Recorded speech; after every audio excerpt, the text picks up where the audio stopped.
Hey, this is John Leon Guerrero. Our guest today is Mike Guardia. He's an author, a military historian, and a veteran of the United States Army, having served 6 years on active duty as an armor officer. He's been nominated twice for the Army Historical Foundation's Distinguished Book Award and is an active member in the Military Writers Society of America. He's the author of Hal Moore, A Soldier Once and Always. That's the biography that chronicled the life of Lieutenant General Harold G. Moore, who was the subject of the film We Were Soldiers, starring Mel Gibson. Mike has spoken at the U.S. Special Operations Command, the International Spy Museum, and the George Bush 41 Presidential Library. His work's been reviewed in the Washington Times, the Military Review, Vietnam Magazine, the Kannada Report, Defense Web South Africa, and Soldier Magazine UK. Today he speaks on the Break It Down show. We're elated to have him. Please enjoy our special guest, Mike Guardia. Lions Rock Productions. This is Jay Moore. This is Greg Proops. This is Jordan Harbinger. This is Dexter from The Offspring. This is Nathan This East. is Sebastian Younger. This is Rick Marotta. This is Stuart Copeland. This is Mick Gillette. This is Andy Summers. Hi, this is Skunk Baxter. This is Gabby Reese. This is Rob Bell. Hey, this is John Leon Guerrero. Hey, and this is Pete A. Turner. Hi, everyone. This is Mike Guardia, author of Hal Moore, A Soldier Once and Always, and you are listening to the Break It Down show. And now, the Break It Down show with John Leon Guerrero and Pete A. Turner.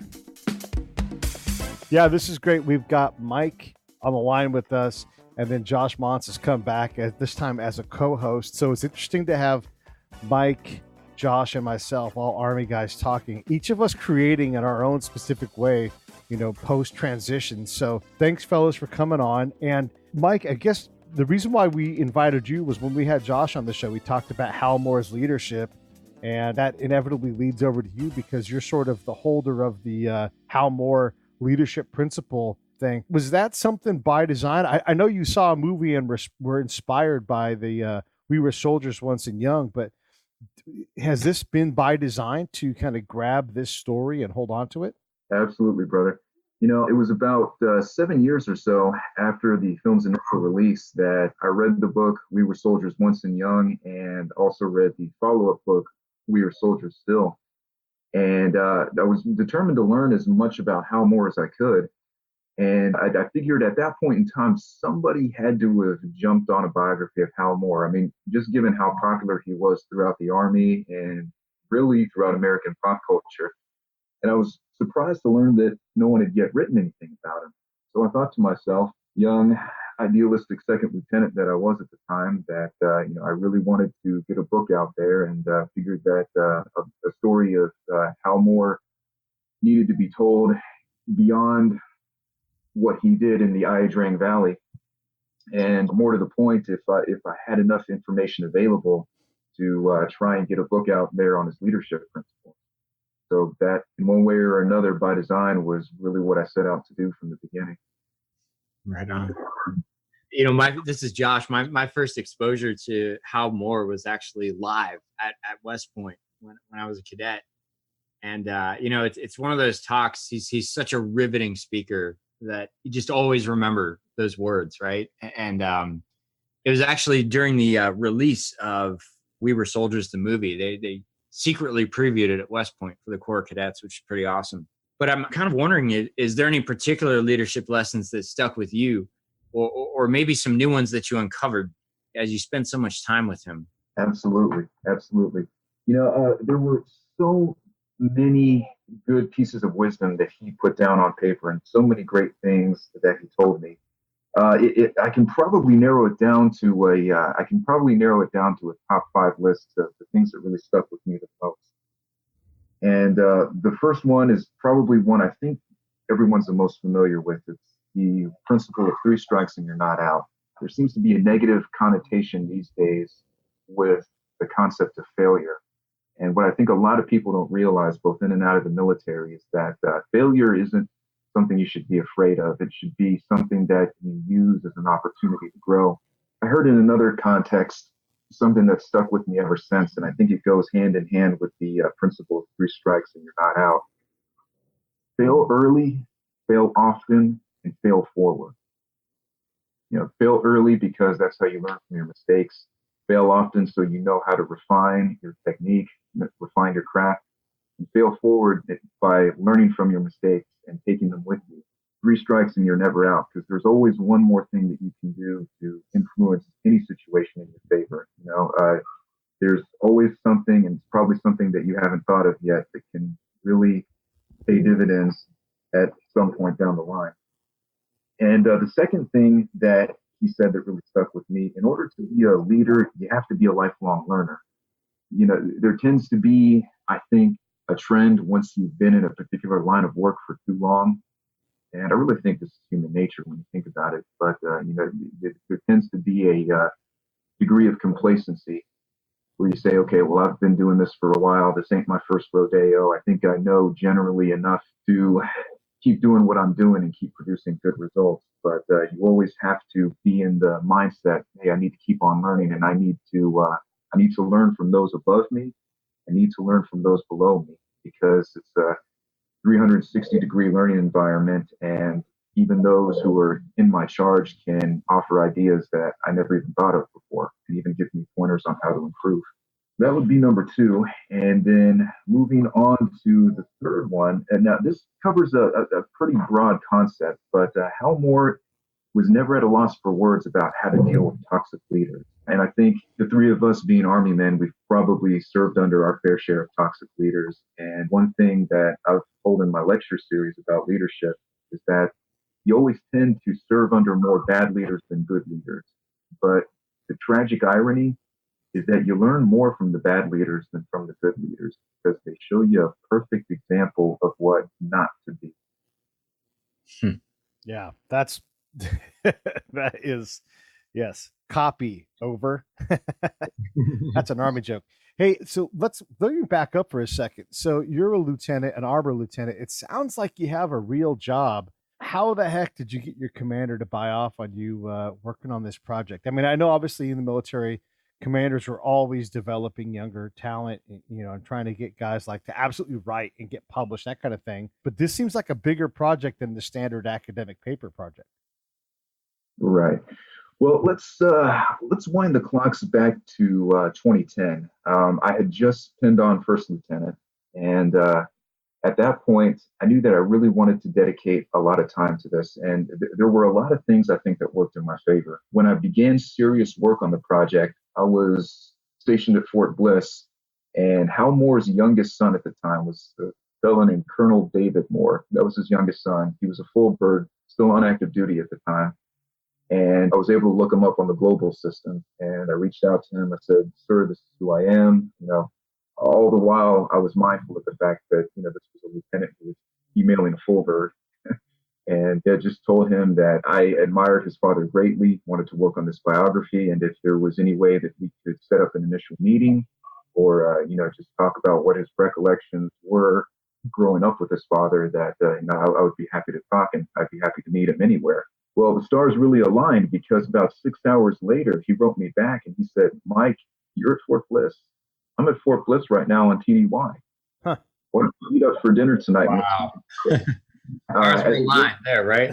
Right. Yeah. So as it were, he was on TDY, and for all the listeners out there who don't know what that is, it's temporary duty. He was on a 60-day TDY to Fort Bliss, part of the Army Modernization Command, I think it was. And he and I met up for dinner in El Paso that evening. And by the end of the evening, we had a date locked in for me to fly out to Alabama to visit with his father. And, being that the younger Moore was in the process of retiring, he was going to be out there as well. And when I let it be known to my company commander at the time, "Hey, sir, I want to use our unit's block leave to go out to Alabama." His curiosity was piqued. He said, "Mike, you're from Houston. Why are you going out to Alabama? You got family out there?" And I said, "Well, no, sir. As a matter of fact, I'm going to be spending about a week with Hal Moore." And he said, "The Hal Moore?" I said, "Yes, sir. That is the one. I'm going to be interviewing him. He's going to be my next book project." And the words he said, I can't repeat, courtesy of the FCC, but just suffice to say that it was a holy followed by a 4-letter expletive. Yeah. Well, you can swear in this show, man. Yeah. There's no Okay. FCC worried about that. But yeah, holy fuck. I'll say it for you. There, Pete just blazed the battlefield there. No, man, Mike, that's such a powerful thing to capture those leadership lessons, right? And there's no doubt that Hal Moore is a legend. I quote him sometimes, even in corporate settings, with the "one more thing" line, which has honestly become a personal mantra for me that applies to anyone who's going through a difficult time or not, right? There's always one more thing we can do. The focus on toxic leaders is another exceptional point. But I'm wondering with you, there's such a unique opportunity here to speak with a historian, right? And the great work that you've done. And along that leadership point, number 2, that the concept of lifelong learning. How important is history in the present day? I think history has an indelible importance here in the present day, and I think it's a shame that it doesn't get quite as much street cred as it should. And the reason I say that is because the age-old adage says that those who don't learn from history are doomed to repeat it. When you tell someone that you're getting a degree in history or that you're studying history, typically there are 2 questions that inevitably follow. They say either 1, are you going to be a teacher? Or 2, what are you going to do with a history degree? And I think what a large swath of society tends to take for granted is that, when you learn and internalize lessons of history and you analyze them against the backdrop of current day events, you can influence policymakers and influence decision makers to see the trends and make the connections and not go down similar paths that will have similar outcomes. There's so many things that are revealed, and I'll tell you straight up, I've been kind of guilty of that for most of my life. Like West Point history, I've kind of been guilty of being in the sprint for a decade, right, and not really slowing down to reflect. And it's about 2 years ago where I really started to get serious about that. And I have to say that it's the study of history, the study of philosophy has become just exceptionally valuable, not only for kind of shaping the way we think about the future, but also for our mental and emotional resilience in the present day. One of the facets of psychological trauma and adversity is, can really leave us feeling like we're isolated, like we're the only ones that have experienced adversity. Right. And I'm just absolutely blown away when you really try to think with historical figures, when you really try to read their work and place it into the context of what's happening in that time. Just the evolutions, just the repeated evolutions of humanity and how much adversity we've experienced as a species, and how that kind of influences us to this day. It's amazing to me. So I don't know if you have any thoughts on the study of history as being important to our personal growth and our personal resilience. Absolutely. Kind of dovetailing into what I was saying earlier about those who don't learn from history are doomed to repeat it. That I see a lot of my comrades who have struggled with various levels of PTSD. And I hear about some of the treatment, or in some cases, the lack thereof, that they get from the Veterans Administration. It boggles my mind because, the problems that they're running into are retreads of what our Vietnam veterans were running into. And, the body of knowledge that we carried out of that conflict, and moreover, how to deal with, the advanced principles of PTSD or shell shock or whatever you want to call it, they don't seem to have been internalized by a good swath of our modern day healthcare takers. Right. Exactly. So let me ask you then about that. When Hal is in this crazy fight, Sergeant Major Plumley is there too. Were you able to interact with the Sergeant Major at all before he passed on?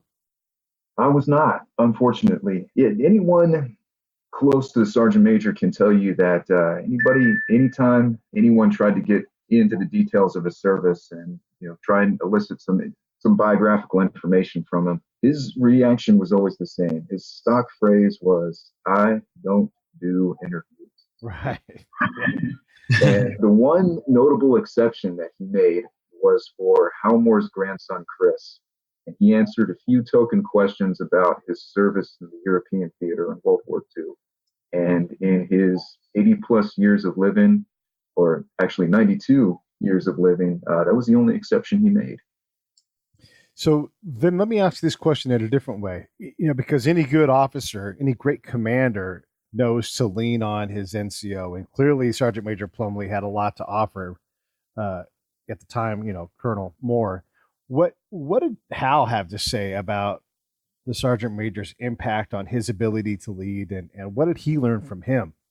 Oh, well, he said that Plumley was the best NCO he ever worked alongside. And he said that Sergeant Major Plumley was the very essence of a paratrooper. He was dead honest. He was stern. He was squared away. He knew how to get results from the men. He said sometimes, in fact, most of the time, the Sergeant Major could be very ornery and could be rather abrasive with his troops, to the point where a lot of the soldiers actually opined that God himself looked like Sergeant Major Plumley. He said that he knew how to get results. He was tactically sound. And I'll never forget this. He told me he made my job as a battalion commander that much easier. And I thank God for Sergeant Major Plumley. It's interesting. Like, part of your reasons for writing this biography are, we needed to get away from this singular experience that was so publicized, which was phenomenal in its own way, but was still only a small part of Hal Moore's life and the challenges he faced through the rest of his career. What other types of situations did you uncover that Hal Moore was in the middle of as he kind of returned from Vietnam and moved forward with his career? Well, he was in the middle of probably one of the worst social times in America. As if Vietnam itself wasn't bad enough, he came home to an American public that at best was apathetic about the war and about the warriors themselves. And that apathy grew into antipathy within just a span of a few years. He unfortunately found himself on the front lines of two big problems that were running rampant in America at the time. One was the ever-growing racial unrest, and the other was the very public backlash against the Vietnam War that more times than not was fueled by rampant drug use. We fast forward just 3 years out of Vietnam. He comes back stateside. He spends some time at Harvard getting some advanced degrees paid for by the Army. Well, he returns to Korea, and right along the DMZ, he's on what's called the frontier of freedom. But he very quickly realized that the bigger threat to American forces in South Korea wasn't the communists on the other side of the 38th parallel. It was the rampant drug use and the racial unrest. We zero in on May of 1970, right up there at Camp Casey and the other camps that are strewn across the DMZ up there in Korea. There was a huge race riot that broke out, and it was one of several race riots that were happening across Army bases worldwide at the time. It was an all-out gutter war that happened amongst black soldiers, white soldiers, and Hispanic soldiers. And within the span of that one night, you had several hundred soldiers who were injured. You had at least a few dozen who were killed. You had buildings on the post of Camp Casey itself being set on fire. Wow. Things were getting so bad that the MPs had to call on the local South Korean police to quell the riot. And this was reflective of, and this sadly was reflective of the more militant aspect of the civil rights movements that was gaining steam in America at the time. And amongst all this chaos, the commander of the 8th Army called Hal Moore into his office. Hal Moore was working at the G3 at the time. And he says, I got a problem up there along the DMZ, and I think you're the solution. I've already relieved the division commander. So here are my orders. He said, and this is a direct quote, he said, Hal, get up there and straighten out that goddamn division. And Hal said, yes, sir. When do I leave? And the general said, in half an hour. There's a Jeep outside waiting for you. And to make the story a bit more entertaining, it does end on a rather lighthearted note. By the time Hal Moore got up to the 7th ID headquarters there at Camp Casey, the division commander was actually hiding under his desk. Wow. Yeah. Two-star general hiding under his desk. Hal Moore just nonchalantly walks into the office. He looks under the desk and he says, "Hi, I'm Hal Moore. I'm your relief. Out." Wow. Yeah. Shit. Yeah, so he knew he couldn't really fix those racial tensions overnight, and he couldn't make racism magically go away, but he instituted an equal opportunity policy and a zero tolerance policy for both drugs and racism. And the combined effort of the many programs that he instituted made that division top performing in the entire Eighth Army. And he did that on his own accord to stabilize the situation, right? He's implementing these policies. He's ahead of of society as a whole, Mhm. right? You know, it's just amazing to me, and I hope as listeners we can really reflect on what you're saying here, Mike. Just the gravity of this situation coming back from Vietnam, right? A conscripted military, right? Massive challenges on the human rights movement back at home, war protests. The country was in nothing short of chaos during that time. And what really struck me quite recently is the majority of the work that I do is actually in the behavioral health field. You know, I work with trauma therapists to help them understand the complexities of trauma through the lens of modern combat. And one of the foundations of that I really focus on is the presence of moral injuries, things like guilt, shame, powerlessness, betrayal. And the reason I bring that up is because today we believe that our military and our law enforcement and first responder communities have a much higher moral and ethical standard than in past decades and past years, which is something to celebrate, right? And it's also because of that high standard that we believe that service members today are more prone to moral injuries, right? But because there's less tolerance for error. And I'd love to get your thoughts on just, you know, as we work with service members today and kind of reflecting on the meaning of, you know, the last decade plus of combat, almost 2 decades, how far we've really come as a force. You know, it's only been 20, 30, 40 years, right? Where you go from this period of complete chaos to a complete revamp of military culture and the professionalization of the force that we see today. And I just, what a testament to leaders like Hal Moore, to the leaders that have paved the way for us in the present day. I'm just curious to get your thoughts on how significant is that transition and what are we missing, right? What are we not thinking about? This episode of the Break It Down Show is brought to you by Lions Rock Productions. That's us. We publish, evaluate, and develop podcasts just like this one, consult others to build their own, and create associated content and content marketing strategies. So if you're launching or expanding your social media presence, your business or your personal brand, or if you just want to take your media presence to the next level, Reach out to us on Twitter at Pete A. Turner, or at JohnLG69. at The Break It Down Show. There's 1,000 ways to get a hold of us. Now enjoy the show. How significant is that transition? And what are we missing, right? What are we not thinking about? All right. Well, Josh, that's a great question. And, you know, that I actually think is a very astute observation because one of the things that I've noticed in the past few years, you know, I left active duty in 2014 and I've been in the reserves ever since. And one thing that I think is being made more of a priority and actually taken more seriously these days than in years past and even recent years past is revamping the moral climate of the military and really taking strides to combat toxic leadership. Because when I look back at some of the other conflicts that we've been in and, you know, my interactions with veterans of those eras, and the interviews that I've conducted with them for any number of projects that I've done, and I've noticed that there have been qualitative differences between what was considered acceptable behavior from the leadership back then and what's considered acceptable behavior now. Right. And I've even seen gradients of this. I mean, not quite as pronounced, but I've seen gradients of it in my own time in service. As a matter of fact, I think there was a definite before and after, you know, with regards to when they repealed the Don't Ask, Don't Tell.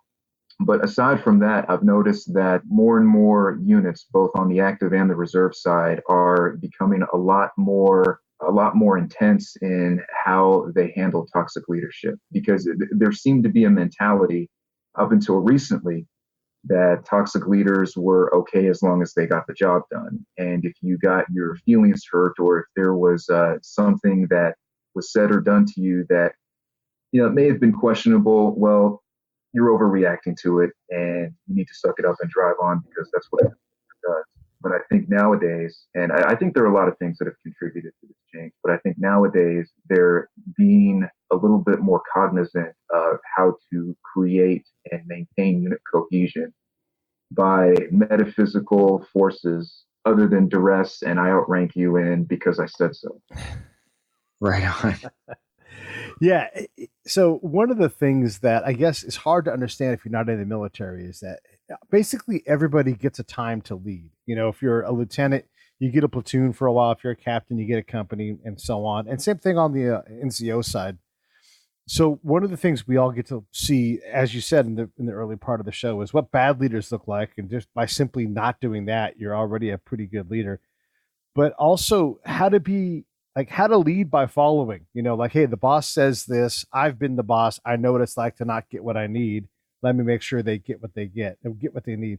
What kind of staff member was Hal? How did he lead from the staff position? Well, he led from the staff position, I think, first and foremost, by really seeking out the higher ups that were the most knowledgeable and also the most approachable. One of the stories that he related to me was when he was a young paratrooper in occupied Japan. Here he was, this young lieutenant among a very distinguished coterie of combat veterans who had been through some meat grinder battles of the Pacific. And he took the opportunity to learn from Italian executive officer, told me his name was Major Herbert Mansfield, and said that when I was working for him in the shop, he was the one who really took me under his wing. He was the one who I noticed was the most approachable and the most practical. He may not have always gotten the highest marks, but his level-headedness I knew was going to pay dividends for him later on down the line.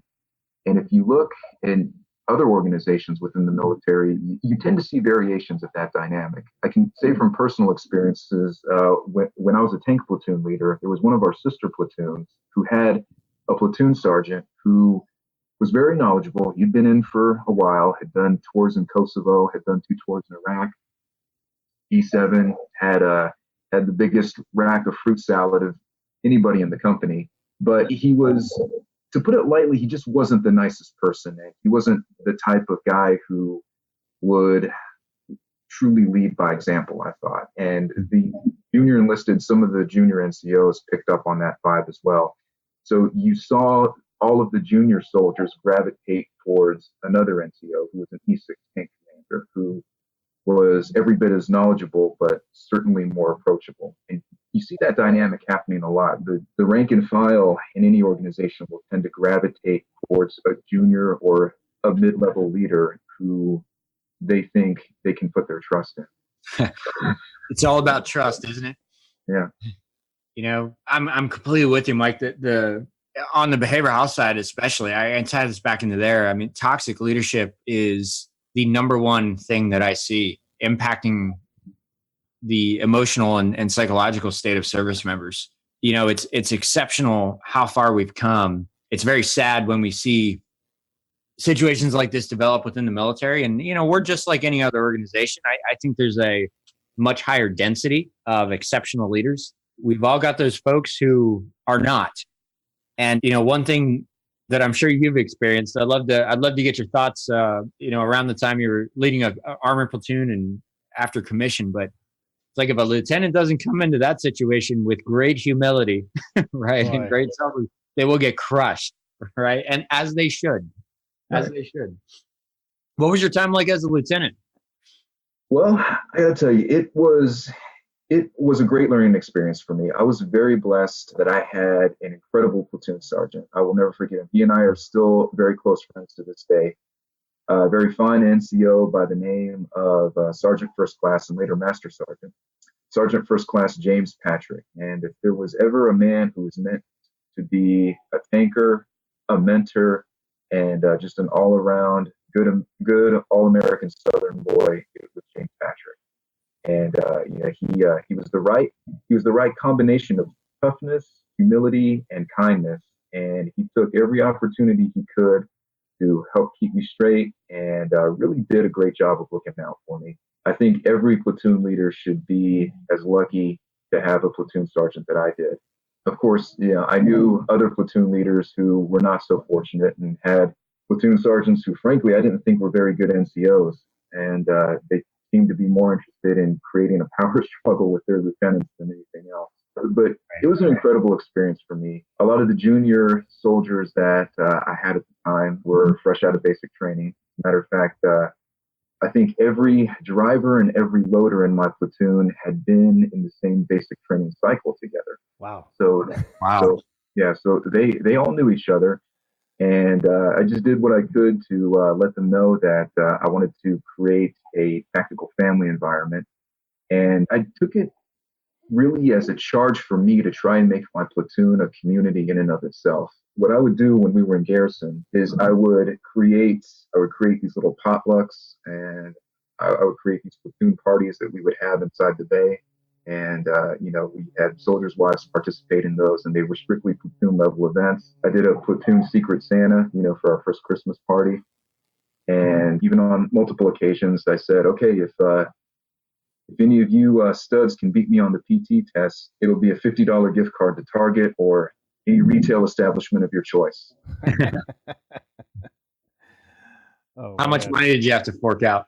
Well, enough for 3 of my soldiers to get a 300, 3 points ahead of my own score. Yeah. There you go. We made a deal with our commander. So first off, let me just say, as a counterintelligence agent, we're often authorized, separate rats. We get an allowance for food for the audience.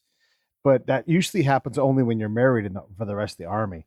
And so in our unit, everybody who was projected out to a field office when we were in garrison, they all got separate rations because they, were working and doing things we're out always doing things. So our commander, we went to him and said, hey, listen, we have to go to the chow hall. We're the only ones in the unit that are required to do that.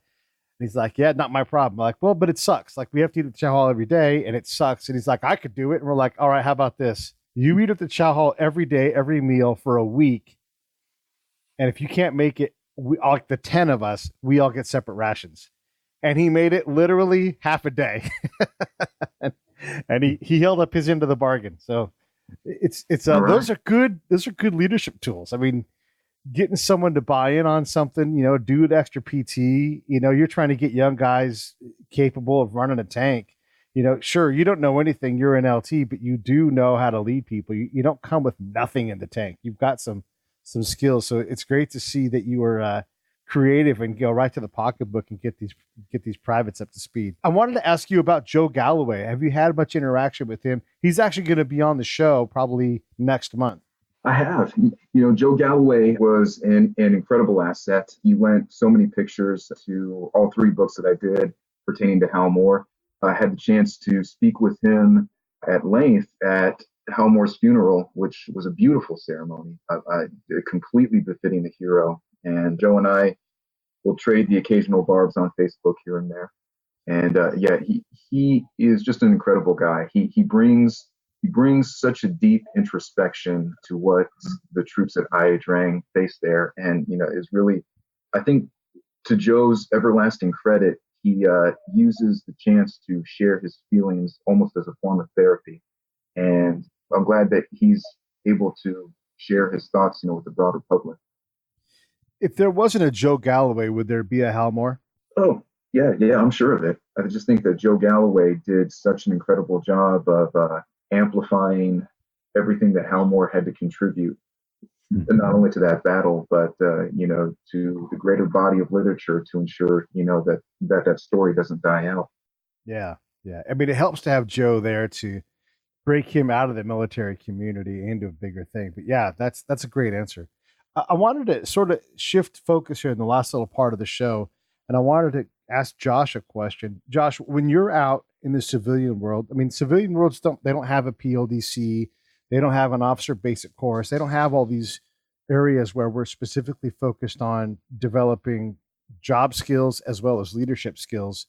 How does Hal impact your work as you go to give these skills to corporations? Because it's not something that, they tend to promote someone who has success, whether that success is by design or by accident. Broadly, it's one advantage of the military, and I'm not sure if this was intentional or just unfolded that way. And somebody mentioned it earlier. I'm not sure if it was you, Peter, or Mike, but we rarely are in the same assignment for more than 2 years before shifting around. And the next assignment could be completely different than the former. So I always think that's one of the most amazing things about the military in terms of its overall leadership development program, just by default.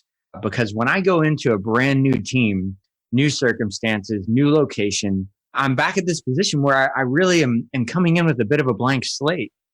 And I have to approach that unit with humility. I have to learn the skill sets and strengths that are there. And I have to I may have to cultivate new leadership skill sets in order to adapt to that organization. So on the corporate side, programs like that aren't very common. It's much harder to accomplish something like that.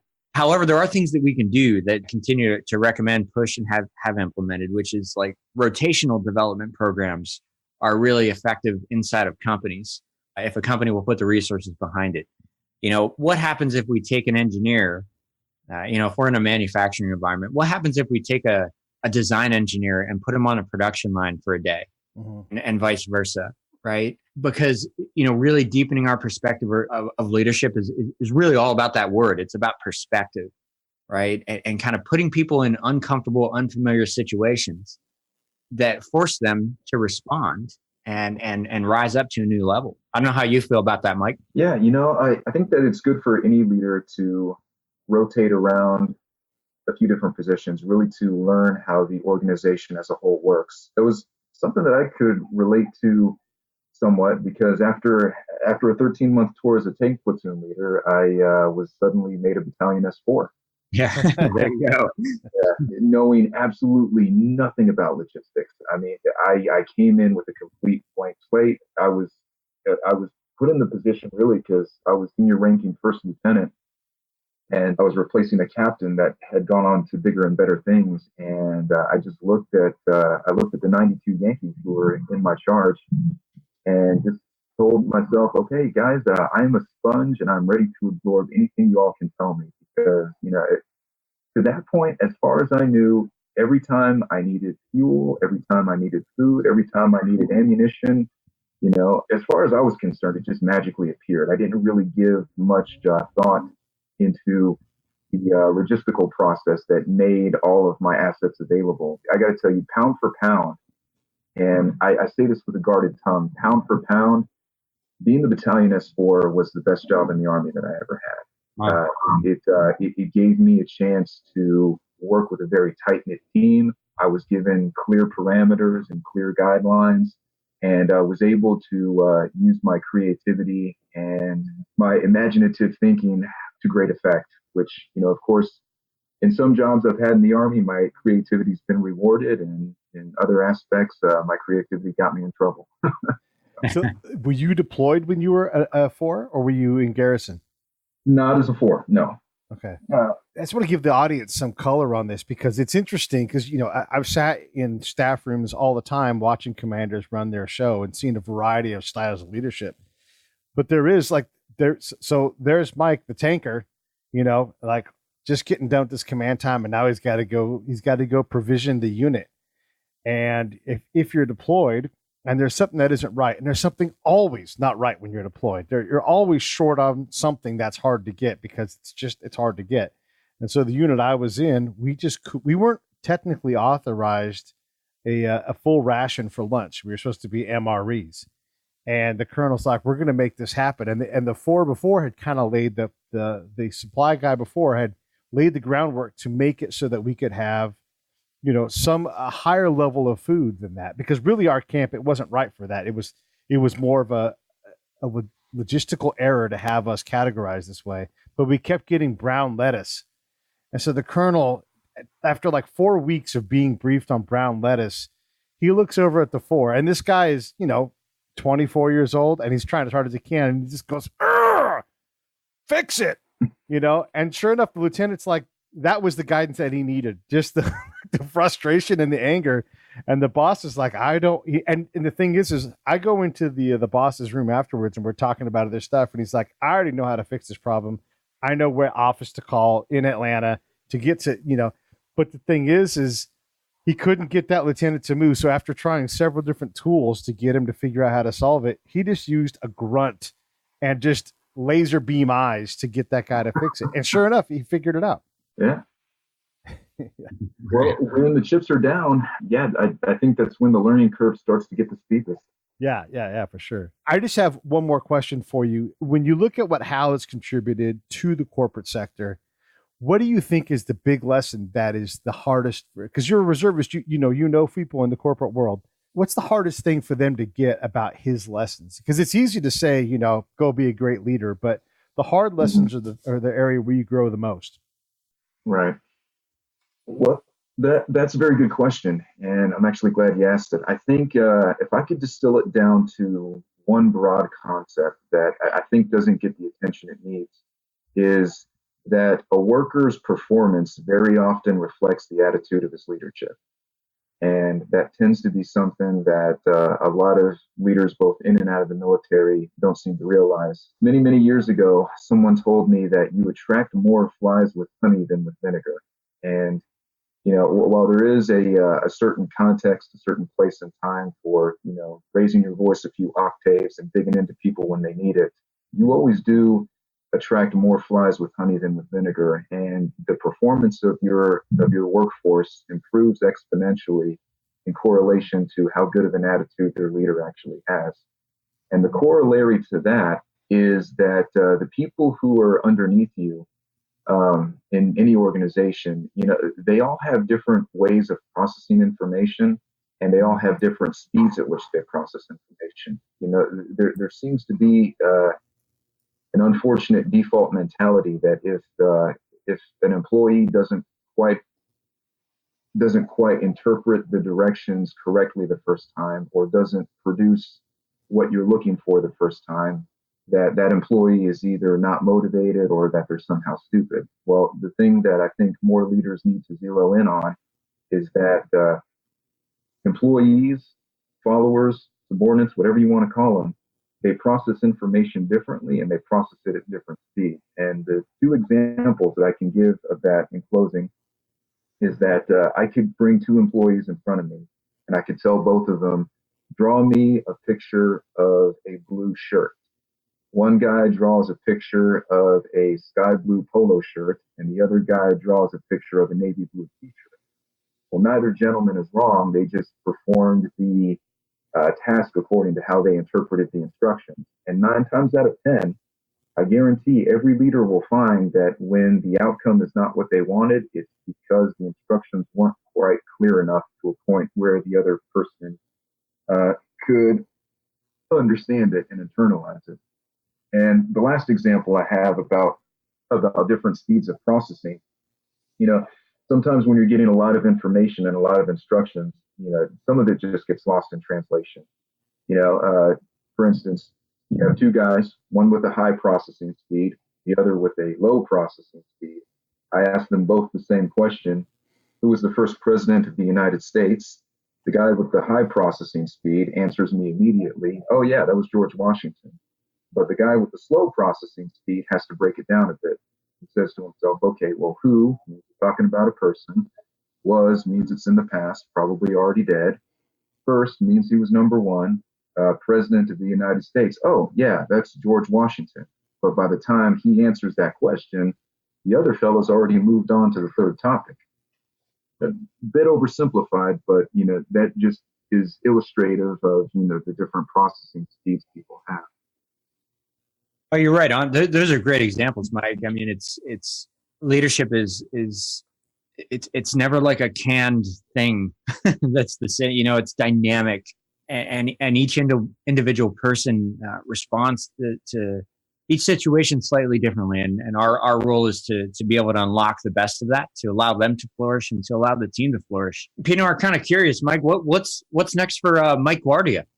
All righty. Well, I'm glad you asked. So this upcoming year, As a matter of fact, November 1st of this year, I will be releasing a book titled "American Armor in the Pacific." That is part of Casemate's Illustrated series, just highlighting the tank battles in the Pacific theater of World War II, as well as a book called "Danger Forward," which is a biography of a gentleman named Hal Moore. I'm not sure if you've heard of him, but he's a West Point grad, class of 1950.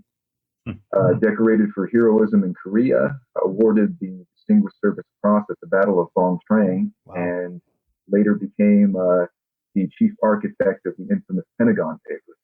Oh, yeah. And not only that, went on to be the commander of Southcom when we had troops in Grenada and also down in El Salvador. Sounds like a very, very interesting read, man. Yeah, no kidding. Yeah, that'd be great. Come back and talk to us about that book, would you? Absolutely. It'd be my pleasure, Pete. Oh, that'd be great. Maybe we'll have John McKay come on because he knows a lot about that era and that part of the world. So that'd be awesome. Everybody should go to Amazon and support Mike Guardia's books. And how it works with Amazon is go on, buy the book, but make sure you leave the 5-star review and then do a little quick review. It doesn't have to be long. It doesn't really even matter much what you say. Just write something in there because that bumps the book up in the charts. It lets people find it. And look, if you don't know about Hal Moore's stuff or you've seen the movie and that's all you know about him, let me tell you right now, Hal Moore, I think without exception, and this is one of the few people like this in the military, is revered for his ability to lead and adapt and do things like, invent a way to fix a division. You don't just go up and show up and fix a division. I mean, that's give or take. It's 25,000 people. It's a town that's in full civil arrest, and people are being killed while you're trying to fight a war. And his orders are go unfuck that. And so Hal is worth your time if you want to develop the ability to lead and understand these things. And God bless you, Mike, for telling that story because I just can't get enough of Hal Moore. I just think it's great. And thank you so much for doing it. No, well, it is my pleasure, brother. It certainly was an opportunity of a lifetime. Yeah, man, and thanks for, and I mean this with as much sincerity as I can possibly give you, but thank you for having the courage to pursue your passion, pursue the field of history, and bringing these lessons to the forefront so people can start processing what they're experiencing today through that lens. So thank you, man. Keep going. Absolutely, brother. Well, thank you both. I mean, it has been an absolute pleasure to speak with the both of you today. And I give the both of you the highest salutations and props for what you guys do. Thank you.